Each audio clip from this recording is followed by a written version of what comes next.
এবার আপনাদের জানাই যে মর্মান্তিক ঘটনা ঘটেছে হাওড়ার ডোমজুড়ে। ৩ মাসের নাতিকে খুন করার অভিযোগ ঠাকুমার বিরুদ্ধে।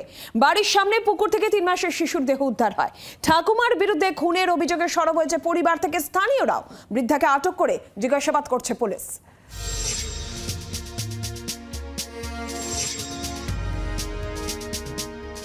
তিন মাসের শিশুকে দেখভালের জন্য নিজের শাশুড়িকে বলেছিলেন মা। মঙ্গলবার ভোরে শৌচালয় থেকে ফিরে দেখেন ঘরে শিশু নেই। মায়ের চিৎকার শুনে ছুটে আসেন প্রতিবেশীরা। শিশুকে চারিদিক খোঁজাখুঁজির পর বাড়ির সামনে পুকুরে শিশুকে ভাসতে দেখেন তারা। শিশু ঠাকুমাই তাকে পুকুরে ফেলেছে বলে দাবি প্রতিবেশীদের।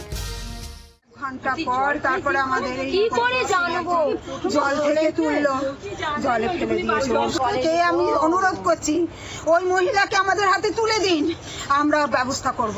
শাস্তিটা আমরা দিতে চাই, আমাদের নিজের হাতে দিতে চাই। কেন কি কন্যা সন্তান না?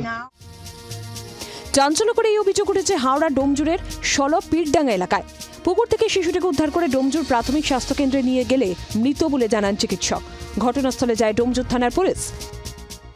হ্যাঁ, বাচ্চা 3 বছরের বাচ্চা আছে, 3 মাসের বাচ্চা, অর্ণব ব্যানার্জি নাম আছে। মৃতদেহ পাওয়া গেছে, আমরা এখন দেখছি আইনের যা আছে আমাদের ইনভেস্টিগেশনে দেখে ব্যবস্থা নেওয়া। বাড়ি থেকে পাওয়া গেছে না, বাচ্চাটা পুকুরে পাওয়া গেছে। ঠাকুমার অসংলগ্ন কথাবার্তার জন্যই তার দিকে শিশু খুনের অভিযোগ তুলেছেন প্রতিবেশীরা। ঠাকুমা সারথী বন্দ্যোপাধ্যায়কে জিজ্ঞাসাবাদ করছে পুলিশ। তবে কি কারণে খুন তা নিয়ে ধন্ধে পরিবার। অভিযোগের তদন্ত শুরু করেছে ডোমজুর থানার পুলিশ। হাওড়া থেকে দেবব্রত ঘোষের রিপোর্ট, জি 24 ঘন্টা। বাংলার আওয়াজ, বাঙালির আবেগ, জি 24 ঘন্টা।